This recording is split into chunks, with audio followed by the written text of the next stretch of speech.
तो देखो नेक्स्ट है सरोगेट मदर। अब देखो सरोगेट मदर क्या होता है, आप में से कुछ लोगों को ये बात पता होगी। देखो इसी को हम लोग बोलते हैं, इस प्रोसेस को हम लोग सरोगेसी बोलते हैं।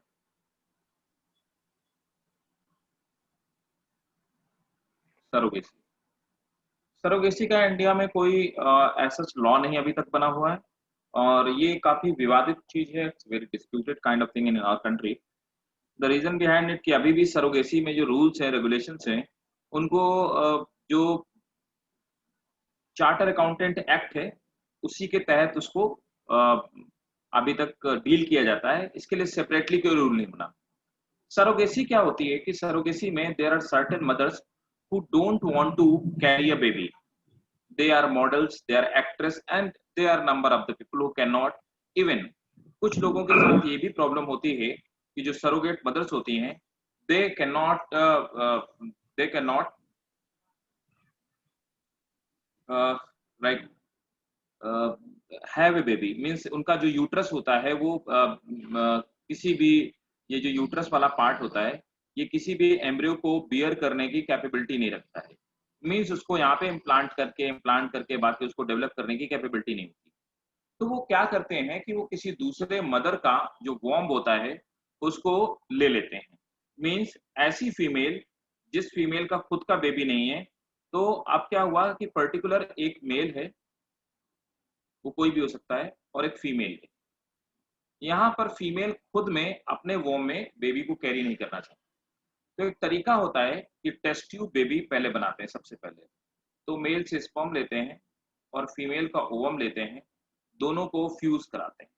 ठीक है, फ्यूज कराने के बाद आप देखिए ये दो चीजें होती हैं। एक तो हमने पढ़ा था जिफ्ट, ठीक है, जिफ्ट में जिसमें जाइगोट को ट्रांसफर कर देते हैं ना, जाइगोट स्टेज में 8 सेल स्टेज में है ना, सॉरी सिंगल सेल स्टेज में जाइगोट को ट्रांसफर कर देते हैं। और दूसरा था हमारा आईयूटी, है ना, इंट्रा यूट्राइन ट्रांसप्लांट, जिसमें कि हम लोग एम्ब्रियो को ट्रांसप्लांट करते हैं। दोनों एक ही बात है, सिर्फ फर्क ये है ये पहले की स्टेज है, ये उसके बाद की स्टेज। तो क्या करते हैं यहाँ पर, जिफ्ट या गिफ्ट कुछ भी, आईयूटी कुछ भी, यहाँ पर इस एम्ब्रियो को लेकर के किसी दूसरी मदर के, ये तो एक्चुअल मदर तो ये फीमेल ये थी, इस दूसरी मदर के वोम में इसको शिफ्ट कर देते हैं। यहाँ पर आप इसी मदर के वोम में ये फीटस डेवलप होगा। फीटस डेवलप होने के बाद यहीं पर यही एक्चुअल में चाइल्ड को बर्थ देगी। ठीक है, यही चाइल्ड को बर्थ देगी, और चाइल्ड बर्थ होने के बाद they will have their baby. तो ये जो इनका खुद का बच्चा था, ये दोनों मेल और फीमेल का इनका खुद का बेबी था, ये किसी दूसरे के वॉम्ब में डेवलप हुआ। ये जो मदर थी, जिस मदर ने इस बच्चे को पूरा का पूरा 9 मंथ तक अपने वोम्ब में प्रिपेयर किया, ये मदर इस मेल और फीमेल से पर्टिकुलर एक अमाउंट चार्ज करती है। ठीक है, ये डिपेंड करता है, सरोगेसी में अमाउंट चार्ज कर सकती है, नहीं भी कर सकती। नॉर्मली क्या होता है कि they just take its womb for lease. ठीक है, तो लीज में इसको वोम ले लेते हैं। This is called actually surrogacy. It is legal countries like America में लीगल है, इंडिया में भी ये लीगल ही है। ठीक है, लेकिन इंडिया में इसको इसके लिए कोई लॉ नहीं होता है। Like for sake of example, अभी तक ऐसा लॉ है कि ये मेल फीमेल पेमेंट पहले करेंगे या बाद में करेंगे। मान लीजिए कि पेमेंट कर भी दिया, करने के बाद बोल दिया कि हमें नहीं चाहिए बच्चा, ठीक है, या पैदा होने के बाद बोल दिया हमें नहीं चाहिए, तो अब ये मदर क्या करेगी, ये इसको रखेगी नहीं रखेगी, वगैरह वगैरह। देयर इसके लिए कुछ रूल्स रेगुलेशन होने चाहिए। ठीक है, और इसके लिए कितनी फंडिंग होगी, कैसे कैसे फंडिंग होगी, इस ड्यूरेशन में मदर का ट्रीटमेंट कौन करेगा, अगर मदर बीमार पड़ गई या मान लो फीटस डेवलप नहीं हो पाया, फीटस मर गया, तो क्या वो पूरा पेमेंट देंगे या पेमेंट नहीं देंगे, या उसके लिए मान लो मदर की जान को दिक्कत हो गई, तो उस कंडीशन में ये दोनों मेल फीमेल क्या करेंगे, उसके उसकी केयर करेंगे या उसको देखेंगे नहीं देखेंगे, and there are number of cases. तो इसके लिए फॉरेन कंट्रीज में, यूएसए में तो रूल है, लेकिन इंडिया में ऐसा कोई रूल नहीं। This is called surrogate. ठीक है, और ऐसी मदर को हम सरोगेट मदर बोलते हैं। ठीक, नोट कीजिए।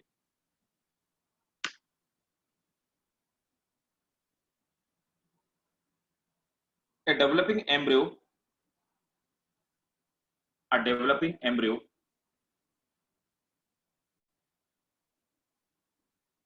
can be inserted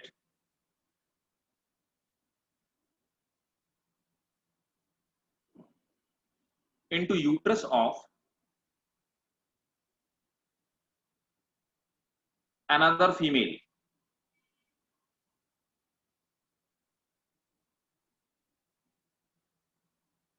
provided her hormones provided her hormones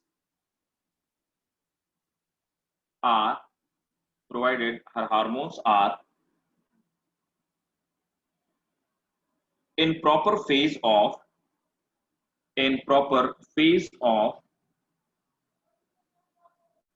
provided her hormones are in proper phase of reproductive cycle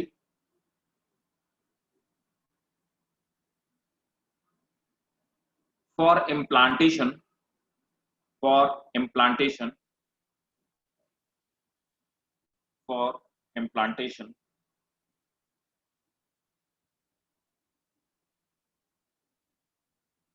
to occur.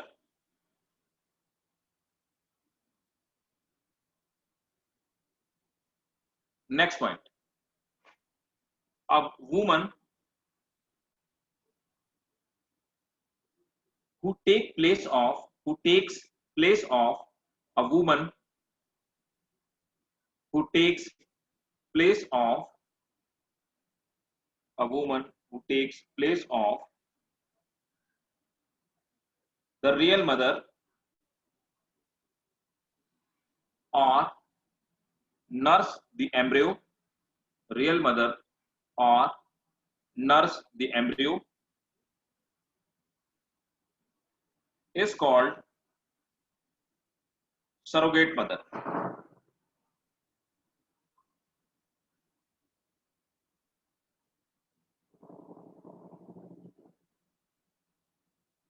ठीक है, ये surrogate mother.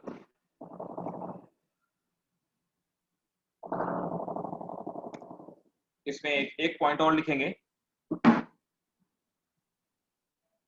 the egg of woman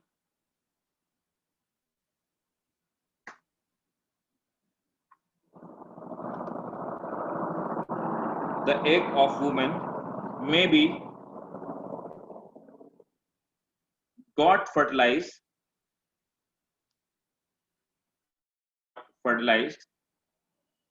with sperm of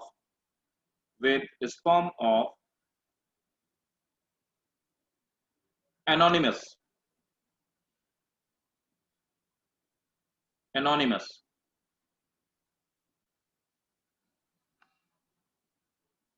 This is called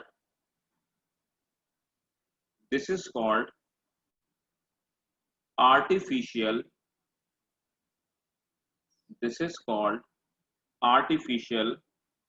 insemination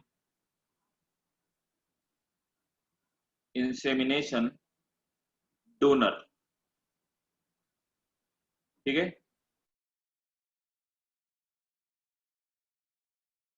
artificial, ठीक है, मतलब कि यहां पर may be ये जो मेल है, अगर ये इसका स्पर्म नहीं हुआ, इसने किसी दूसरे मेल से आर्टिफिशियली स्पर्म किसी दूसरे मेल का लिया, एनोनिमस, जिस आदमी के बारे में पता नहीं, किसी का भी हो सकता है, फ्रोजन रखा हुआ हो सकता है, ठीक है ना, और यहां से इसने लिया, तो इस प्रोसेस को हम लोग बोलेंगे AIT. समझ आया कि नहीं आया? ठीक, तो मैंने सबसे पहले आपको बताया टेस्ट ट्यूब बेबी, है ना, फिर मैंने आपको बता दिया जिफ्ट क्या होता है, बता दिया ना जिफ्ट क्या होता है, तो टेस्ट ट्यूब बेबी में आपको जिफ्ट बताया और IUT बताया. ठीक है, देखिए मैं आपको फिर से रिकॉल करा देता हूं, शायद आपको नया याद हो. तो मैंने आपको बताया था असिस्टेड रिप्रोडक्टिव टेक्नोलॉजी, मतलब कि जो लोग इनफर्टाइल हैं उनको टेक्नोलॉजी के थ्रू कैसे फर्टाइल, मतलब उनको कैसे वो बेबी अचीव कर सकते हैं. तो सबसे पहला मैंने आपको तरीका बताया टेस्ट ट्यूब बेबी प्रोग्राम. तो पहला तरीका था टेस्ट ट्यूब बेबी. मैंने आपको बताया कि टेस्ट ट्यूब बेबी दो तरह के होते हैं. ठीक है, बेबी, ठीक है। तो मैंने आपको बताया टेस्ट ट्यूब बेबी दो तरह के हो सकते हैं, एक वो gift zygote intra fallopian tube transfer, है ना, तो फेलोपियन ट्यूब पे हमने जाइगोट ट्रांसफर कर दिया। दूसरा मैंने बताया आईयूटी इंट्रा यूट्राइन ट्रांसफर, है ना, और मैंने बताया कि जिफ्ट और इफ्ट ये आईयूटी में एक और चीज हो सकती है, वो बताया मैंने एड, ठीक है, एआईडी, है ना। तो एनोनिमस बंदे का यहाँ पे स्पॉम हो सकता है। अब इसके बाद आते हैं दूसरा तरीका। दूसरा जो तरीका है वो है gamete intra fallopian tube transfer. ऊपर यहां पर आप देखिए, समझिएगा जिफ्ट और गिफ्ट दोनों पूछे जा चुके हैं, इसलिए दोनों में ध्यान समझिएगा। This is called GIFT. तो next technology GIFT, gamete intra fallopian transfer, intra fallopian transfer. देखो ऊपर वाले में क्या हुआ था कि गैमीट नेचुरली फ्यूज नहीं कर रहे थे, इनेचुरली फ्यूज कर रहे थे, है ना, ठीक। और वहां पर क्या है कि आईयूटी में भी क्या था, बाहर की तरफ, मतलब गैमीट फ्यूज नहीं कर रहे थे, कहा नेचुरली, इनको फ्यूज करने के बाद रखा गया। नोट करेंगे, अब जिफ्ट में आइएगा। This method is used for those females who cannot produce ova, मतलब कि फीमेल की ओवरी फंक्शनल नहीं है,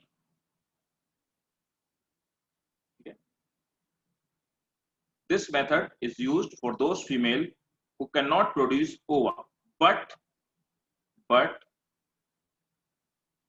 can provide suitable environment, but can provide suitable environment for fertilization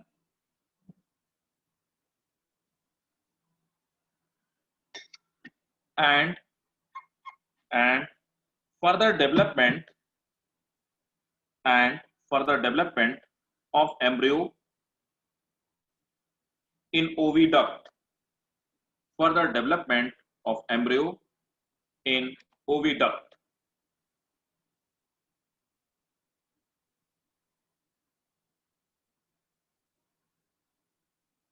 Full stop.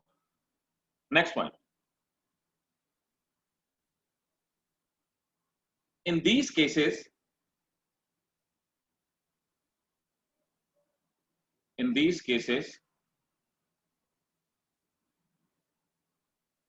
हाँ ये गिफ्ट है, GIFT, ये गिफ्ट है। जिफ्ट तो मैं पढ़ा चुका आपको, रक्षा, जिफ्ट तो मैं पढ़ा चुका आपको, ये गिफ्ट है। In these cases, ovum from donor female is surgically removed and introduced into fallopian tube of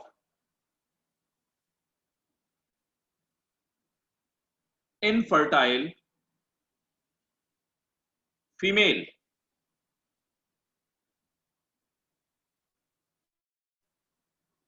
Full stop.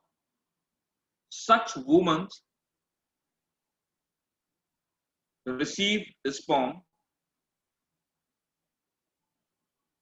naturally. Such women, कहां से रिपीट कर दें जीशान, ये भी बताया करो भाई।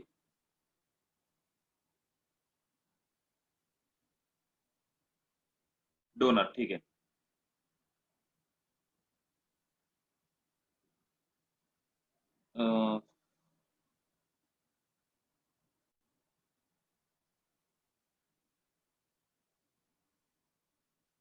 Such in these cases, female receive ovum from donor female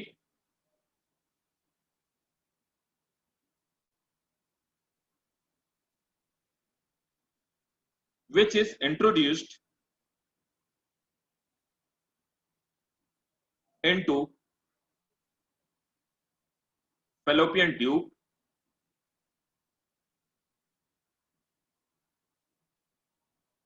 full stop. Now infertile female receive sperm naturally. अब देखिए इसका मतलब क्या हुआ, मैं आपको समझा देता हूं। एक ये फीमेल थी, ये infertile female, infertile female. Infertile female के साथ समस्या क्या है कि इसकी जो ओवरी है वो फंक्शनल नहीं, लेकिन इसका जो यूट्रस है वो यूट्रस प्रॉपर किसी भी चाइल्ड को बियर करने के लिए प्रिपेयर्ड। बट सिर्फ प्रॉब्लम इतनी है कि जो इसकी ओवरी है, these ovary they are non functional, तो इन ओवरी में एग प्रोड्यूस नहीं हो पा रहा है, लेकिन फेलोपियन ट्यूब और इसकी यूट्रस बिल्कुल सही है, परफेक्ट। अब क्या होता है, एक दूसरी फीमेल होती है, यहां पर ये दूसरी फीमेल है, और ये जो फीमेल है ये फर्टाइल फीमेल, मतलब इसकी दोनों ovary functional. This is fertile female. तो बायोलॉजिकल मदर तो एक्चुअली यही हुई, this is fertile female.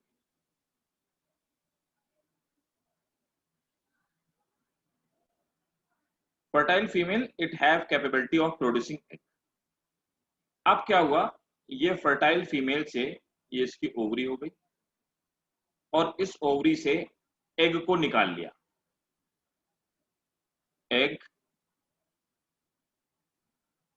Extracted, egg को यहां से एक्सट्रैक्ट कर लिया। इस एग को ले जाके हमने यहां पर रख दिया, कहां पर, fallopian tube of infertile female, fallopian tube में एग रख दिया, ये एग यहां पे इम्प्लांट, ठीक है। तो ये जो फर्टाइल फीमेल थी, दिस इज डोनर, ये एग को डोनेट करेगी, है ना।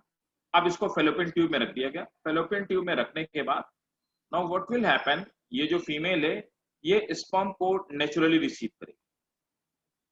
This is natural insemination, natural insemination, ठीक है।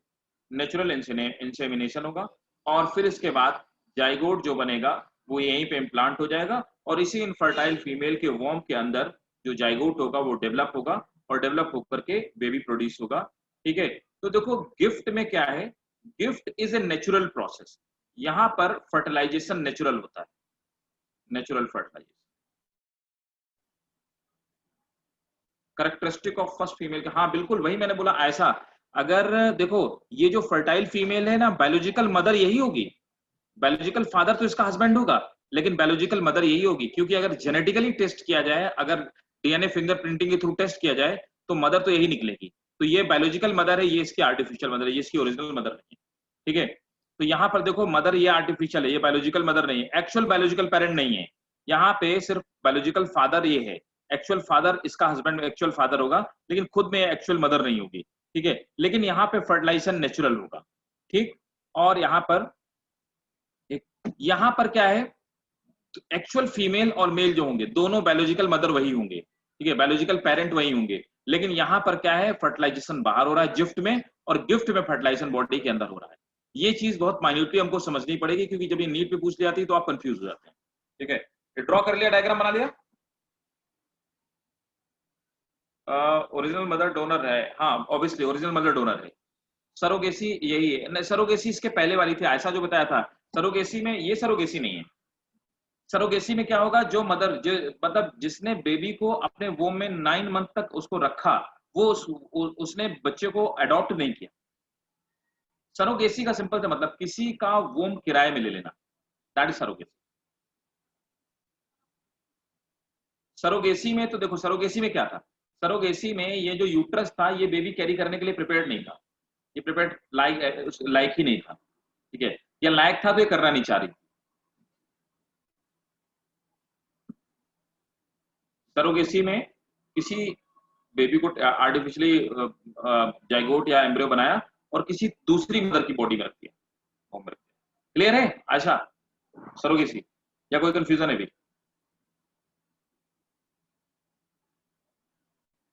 ओके, अब देखो, नोट कर लिया, आगे चलें।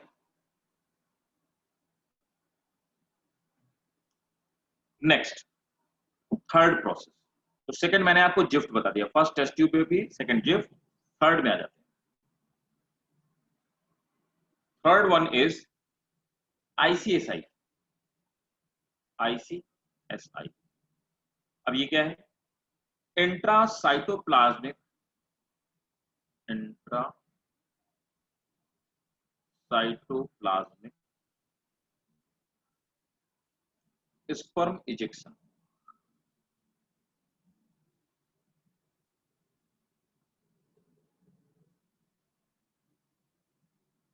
नोट करिए, it is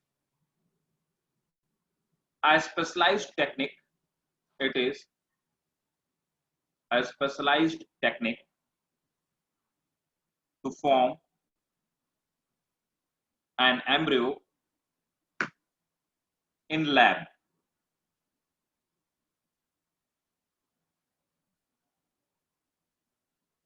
in which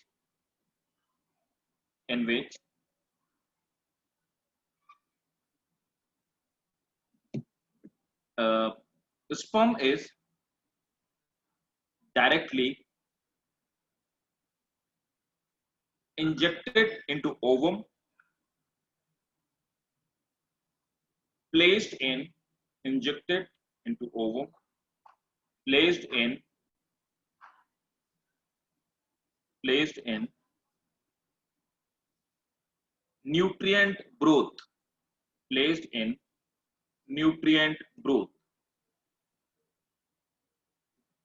full stop.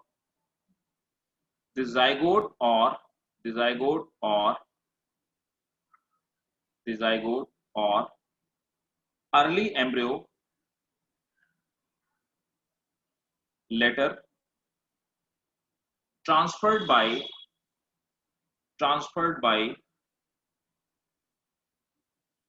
GIF, later transferred by ZIF in women।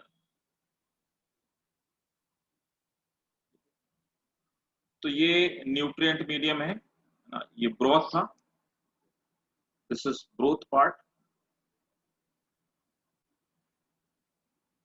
यहाँ पे कोई न्यूट्रिएंट मीडियम भरा हुआ था, मीडियम था, इस न्यूट्रिएंट मीडियम में कोई एग था जो यहाँ पे तैर रहा था,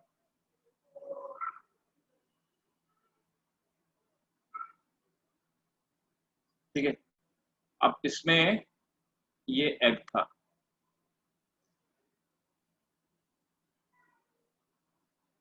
दिस वाज एग, है ना। एग के ऊपर डायरेक्टली स्पर्म का स्प्रे कर दिया गया, डायरेक्टली स्पर्म, ठीक है। तो जैसे टेस्ट ट्यूब बेबी होता है वैसे यहाँ पे जाइगोट का फॉर्मेशन हो गया, जाइगोट बन गया।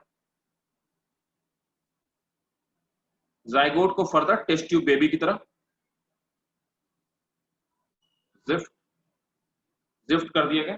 Zygote intra fallopian tube transfer, हमने फैलोपियन ट्यूब में ट्रांसफर कर दिया, मींस इसके बाद फिर से टेस्ट ट्यूब बनाया, तो फिर से अब इसको क्या बनाया, अब इसको टेस्ट ट्यूब बेबी वाली प्रोसेस कर दिया। तो ये था हमारा ICSI.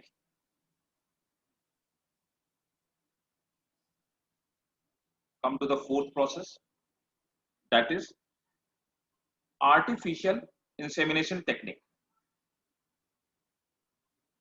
AIT।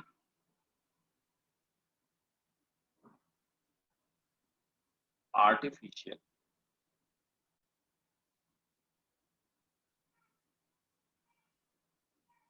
insemination technique.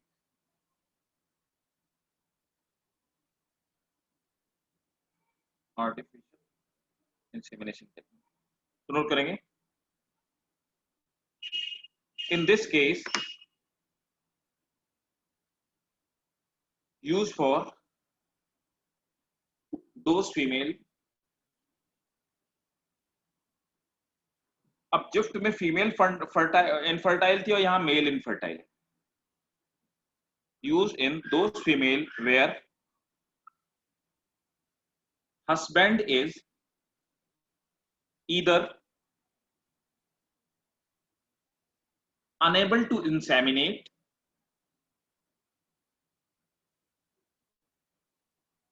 or having very low sperm count.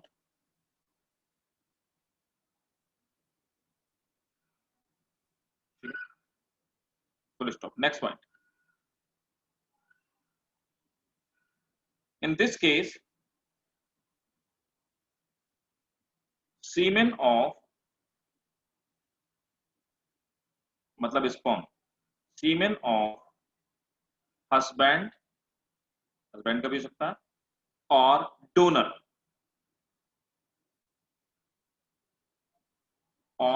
Mail. तो यहाँ पे हस्बैंड का भी ले सकते हैं और डोनर मेल का भी ले सकते हैं, किसी का भी. Is first collected, then artificially introduced into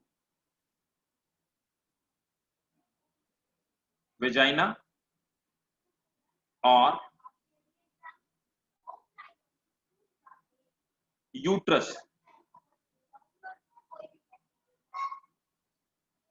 or collected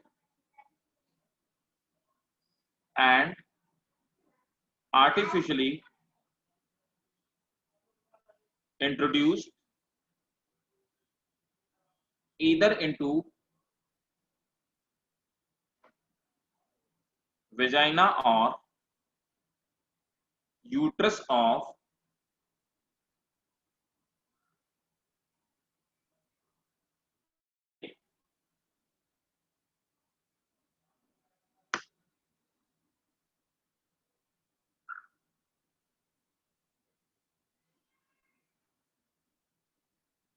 ठीक है.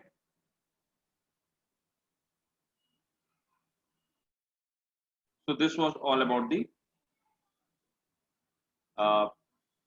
overcome the technique to overcome from infertility.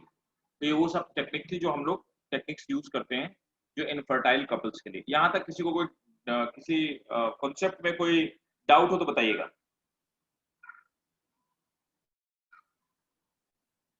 कोई डाउट नहीं. चलिए अब आगे आते हैं. एमिनोसेंटियसिस. What is amniocentesis? कोई बताएगा क्या?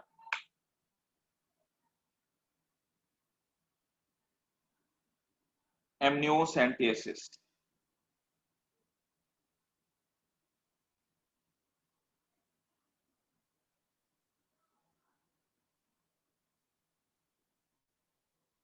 बता तो चुका हूं मैं भाई.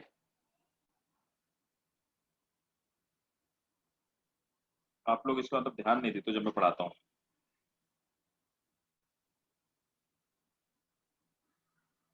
हाँ हाँ, remove from uterus. Good good Raksha, very good. और क्या यूज करते हैं इसका? यूज क्या करते हैं बताओ?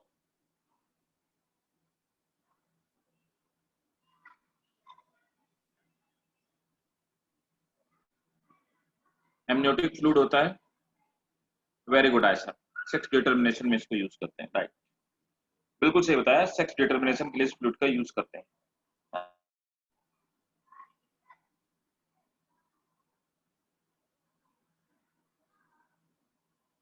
नोट करेंगे.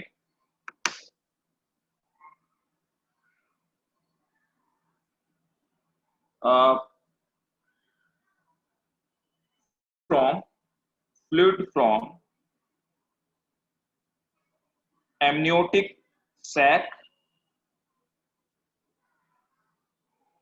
or fetus, fluid from amniotic sac or fetus,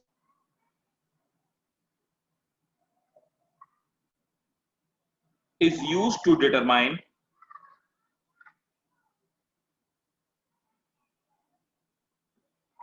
genetic disorder and sex of fetus.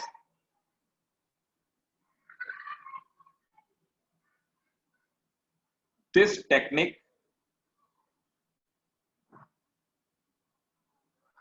is called amniocentesis. This technique is called amniocentesis. Full stop. It is banned in India. Underline कर लो. It is banned in India.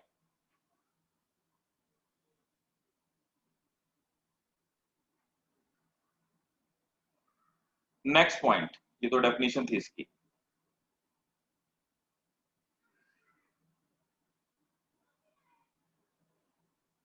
An early stage of pregnancy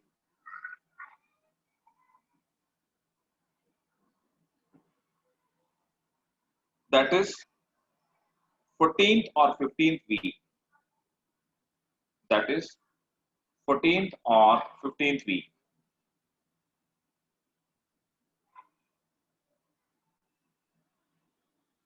The location of fetus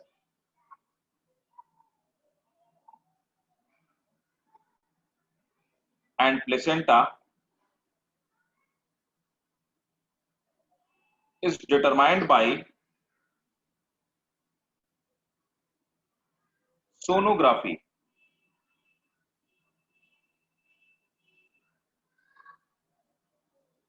देखिए जी साहब, फिर छूट गया तुम्हारा.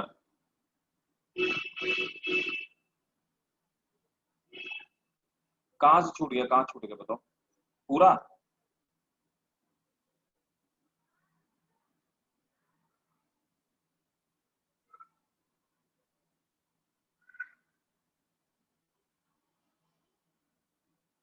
early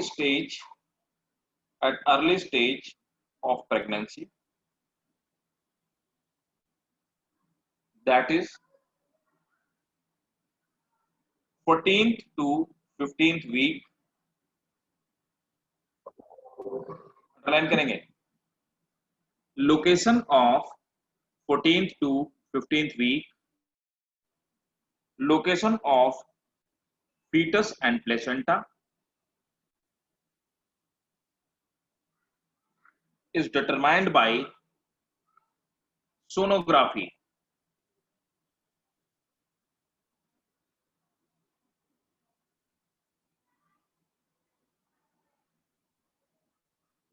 ठीक है, तो याद रखना सोनोग्राफी का यूज 14th 15th वीक में किया जाता है.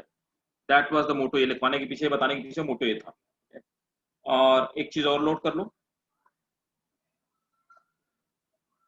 इन एमिनोसेंटियासिस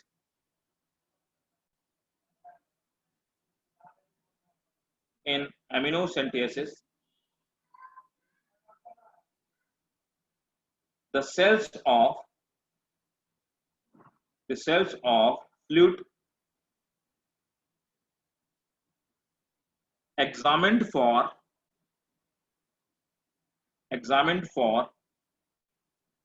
chromosomal abnormality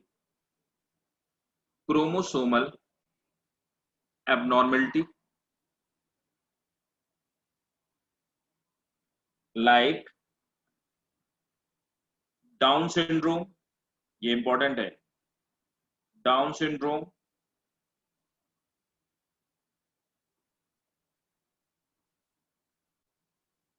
Klinefelter syndrome,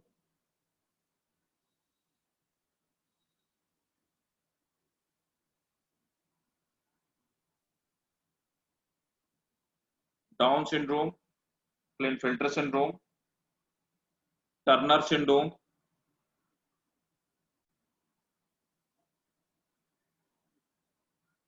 Turner syndrome,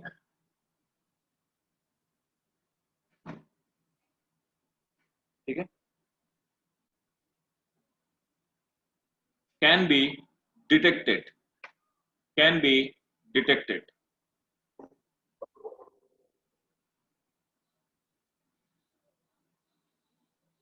नहीं, रेडियोलॉजी डिफरेंट है आयशा। रेडियोलॉजी में क्या होता है, जो सोनोग्राफी ना, sonography is a type of radiology, sonography is a type of radiology. इसमें हम लोग क्या करते हैं, जो रेडियो वेव्स होती है, या यूं कहें जो हाई फ्रीक्वेंसी वेव्स होती हैं, जिन्हें आप ये बोलते हो ये अल्ट्रासोनिक वेव्स, तो उनका हम लोग यूज करते हैं। तो रेडियोलॉजी में ये हम लोग यूज करते हैं, हाई फ्रीक्वेंसी साउंड वेव्स का यूज करते हैं। तो sonography is a type of radiology, normally starting के वीक्स में यूज की थी। Amniocentesis is that is a chemical process, जिसमें करते क्या है कि मदर के वॉर्म के अंदर से एमनियोटिक फ्लूइड्स को निकाल लेते हैं। थोड़ा सा फ्लूइड निकालने के बाद उसकी जो सेल्स होती हैं, उन सेल्स को हम लोग चेक करते हैं। उन सेल्स को चेक करके ये बता देते हैं कि बच्चे में किसी भी तरह का सिंड्रोम तो नहीं है। अभी जितने टाइप के सिंड्रोम है ये हम लोग पढ़ेंगे जेनेटिक्स में, क्रोमोसोमल एब्रेशन उनको बोलते हैं, उस प्रोसेस में हम लोग पढ़ेंगे सभी, ठीक है। एक और चीज है तो याद रखना, एमिनोसेंटेसिस इंडिया में बैन है। One last thing, that is chronic villous sampling, chronic villous, ये भी अमीनोसेंटेसिस की तरह ही है, विलस सैंपलिंग। तो हमने पढ़ा था कोरियोनिक सेल्स होती हैं, कोरियोनिक फ्लूइड, कोरियोनिक याद आया, सीवीएस। कोरियन क्या होता है, कोरियन मैंने बताया था। अमीनोसेंटेसिस बैंड हो गई, जेनेटिक डिजीज नहीं, ऐसा अमीनोसेंटेसिस का ये पार्ट सेक्स डिटर्मिनेशन जो है, दैट इज बैंड। वो आपको सेक्स नहीं बता सकते, that is illegal in country, that is crime in country in fact. 6 महीने की इमीडिएट सजा है बिना जमानत के, एमिनोसेंटेसिस दोनों को, डॉक्टर को भी और पता बता जानने वाले को भी।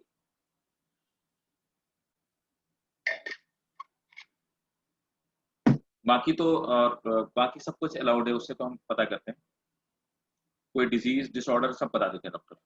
बाकी पूरा रिपोर्ट में आ जाता है, सिर्फ सेक्स डिटर वो डॉक्टर को पता होता है, लेकिन वो रिवील नहीं कर सकता।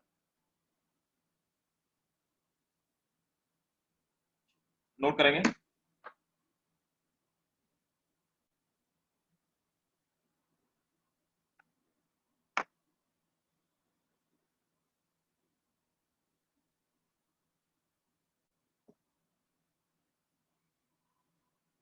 aminocentesis is possible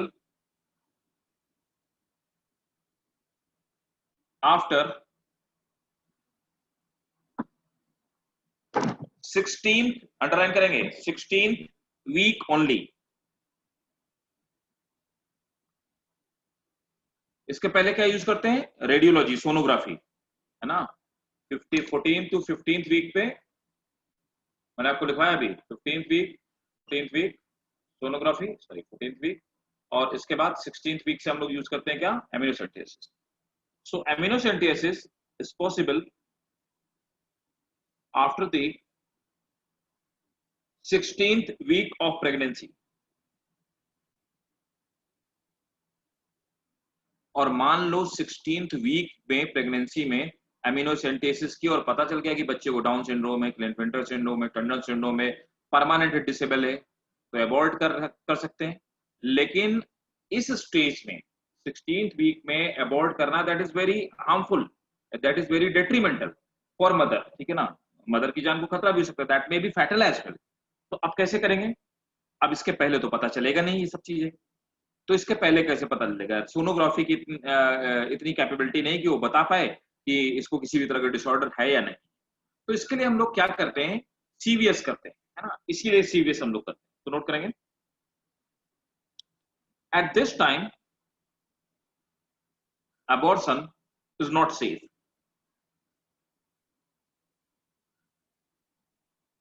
Full stop. Next point. A new technique called CVS, a new technique called CVS can be done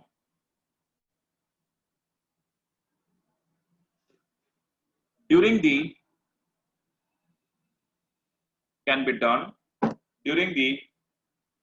8 to 10 week, during the 8 to 10 week of pregnancy.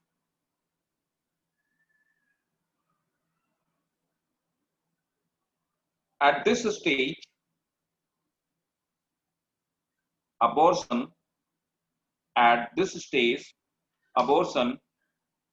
is safe for mother.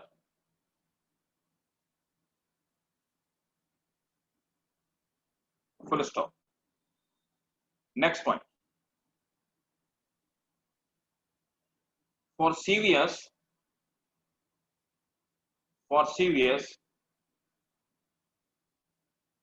doctor use a catheter. Catheter एक soft rubber की pipe होता है. Doctor use a catheter, insert into uterus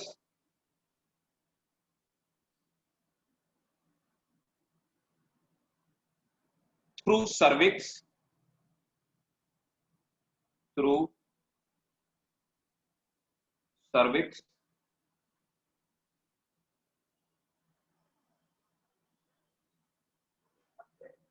with the help of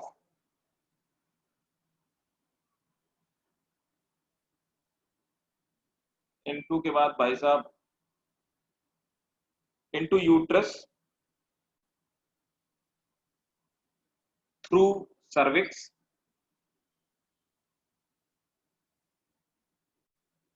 with the help of ultrasound.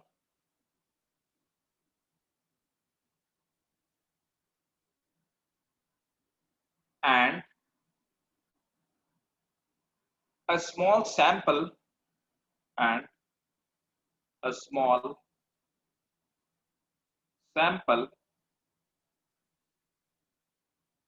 of fetal tissue, a small sample of fetal tissue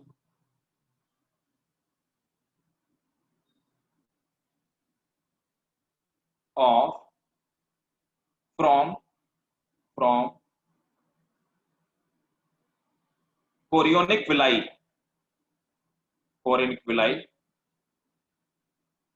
is taken out.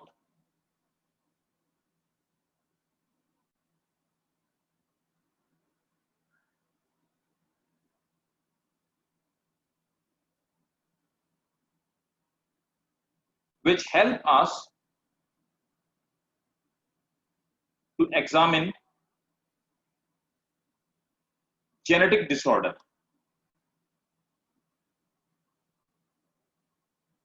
तो CVS एक advance technology है जो हमें 8th और 10th week में ही किसी भी genetic disorder के बारे में बता देती है कि अगर किसी होने वाले प्रोजेनी को जेनेटिक डिसऑर्डर है तो उसको 8th या 10th वीक में अबॉर्ट किया जा सकता है और this is safe at this time. ठीक है.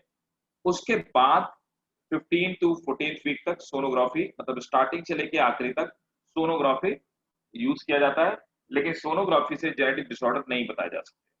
एमिनोसेंटियासिस 16 वीक के बाद ही यूज हो सकती है और एमिनोसेंटियासिस में 16 वीक के बाद अगर जेनेटिक डिसऑर्डर पता भी चल गए तो अबॉर्ट कराना सक्सेसफुल नहीं है. So this was all about your chapter. ठीक है. तो ये चैप्टर हमारा खत्म हो गया. We have again finish one more chapter. Next हम लोग जो पढ़ेंगे वो जेनेटिक्स पढ़ेंगे.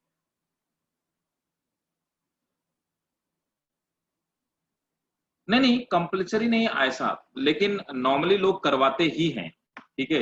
नहीं करवा कोई बिल्कुल जरूरी नहीं है, लेकिन अगर जब तक नहीं करवाएंगे तब तक पता नहीं चलेगा कि उसको कोई जेनेटिक डिसऑर्डर है कि नहीं है. और अगर कोई बच्चा क्लेनफेल्टर सिंड्रोम, डाउन सिंड्रोम है ना, ट्रांसजेंडर टाइप का पैदा हो तो उसका क्या करेंगे. तो वो फैटल है, जिसके पेरेंट्स के लिए भी फैटल है और जो पैदा होगा उसकी लाइफ के लिए भी फैटल है, या परमानेंट डिसेबिलिटी है, तो इसलिए कायदे से तो होना ही होना चाहिए, है ना, सीवियस। लेकिन आज की डेट में बहुत सारी टेक्निक्स आ गई हैं जिनसे एबनॉर्मलिटी डिसेबिलिटी पता लग जाती है। तो पहले वो कंफर्म कर लेते हैं, सोनोग्राफी भी आजकल बहुत हाई रेजोल्यूशन की आ गई है, जिससे पता कर लेते हैं कि should we go for, doctor बता देगा सीवीएस के लिए जाना चाहिए नहीं जाना चाहिए। अगर उसे लगेगा कि there is some abnormality, there are chances of some abnormality, तो बता देंगे। तो अल्ट्रासाउंड से परफेक्टली बताया जा सकता है, बहुत हाई लेवल की मशीन्स आ गई हैं अभी आज के डेट में। Done, clear? और किसी को कोई डाउट, कोई क्वेश्चन? नहीं, तो ठीक है। अब नेक्स्ट है जेनेटिक्स, नेक्स्ट हमारा जो यूनिट स्टार्ट। ग्रेट।